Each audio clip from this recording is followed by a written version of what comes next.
Howdy hey, how is everybody doing, and welcome back to Disney Daily. Pixar's newest installment, Onward, is definitely a family favorite. The story follows elf brothers Barley and Ian Lightfoot's quest to be reunited with their father who has passed away. Along the way, the boys encounter numerous mythical creatures, learn more about Ian's magical capabilities, and grow closer as a family. Now, while this movie is very well written, there is still one big question that I, like many other viewers, have wondered. That being, why didn't the resurrection spell work the first time around? Well, I have an answer for you all today, so sit back and enjoy this Onward theory. Now, in the beginning of the movie, we learn that Ian and Barley's father left behind 3 very important objects, all intended to help bring him back for just one day. These 3 items included a wizard's staff, a phoenix gem, and a resurrection spell. We can see that their father had a very thorough and well thought out plan to ensure one day they would be reunited. Their father wanted to be reunited so badly that he chased down these mythical objects just so that his sons didn't waste time trying to find them, which was supposed to make the process of bringing him back quick and seamless. However, it doesn't pan out that way. In fact, it ends up being quite chaotic. Now, for those who don't remember, Ian tries to bring back their father and is only able to bring back the lower half. Basically, the spell doesn't work to its entirety, so why is that? They had all the pieces, the timing was right, and they used the right spell. Well, here is where we get into my theory. You see, I think their father intended for the spell to work only if both sons were involved. Now, let me show you where this idea came from. After Ian tells his mother Laurel that he wishes he met his father, this prompts her to go into the attic to pull out a gift that was left behind by their dad. The gift being those 3 precious objects I mentioned previously. However, the key piece to this isn't the staff or the gem. It is what Laurel says. She tells the boys that these objects were to be given to both of them once they both were at least 16 years old. I think this hints at the fact that the only way this spell can be performed successfully is if the boys are in on it together, since the gifts were intended for the both of them. Now, here is the actual evidence to support this claim in the movie. When Barley tries to do this spell by himself, nothing happens. It doesn't work. When Ian does it by himself, it kind of works, but only brings back half of their dad. Now, you may be thinking, well, Ian could have done it himself, but Barley interrupted him. But I would in fact argue that Barley was supposed to help him, and it is only when Ian rejects him that the spell backfires. Additionally, Ian was an amateur when it came to magic and his powers, so this inexperience could have also played a role, but that's another video for another time. I think Ian and Barley represented the 2 key pieces needed to bring back their father. I think it's actually very symbolic that when Ian attempts the spell on his own,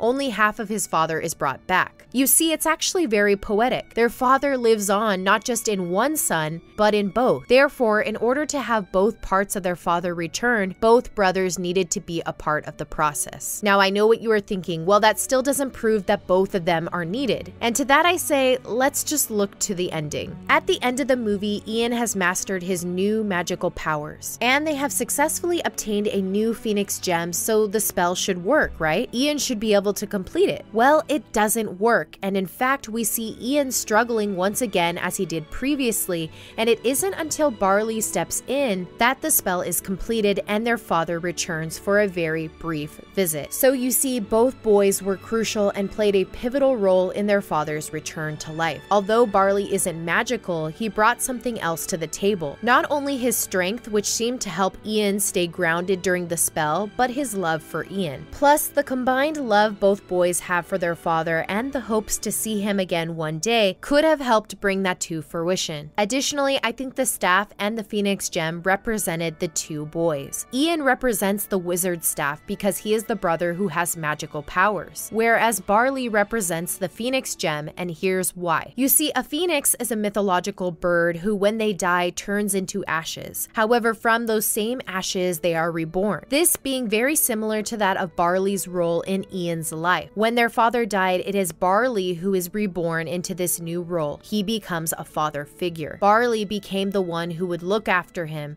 care for him, love him, and eventually help him harness his powers. Well, that concludes this episode of Disney Daily. Tell me what you think about this theory in the comments down below. My question for you all is, who is your favorite character from the movie Onward? And as always, thanks for being my guest here at Disney Daily. Until next time.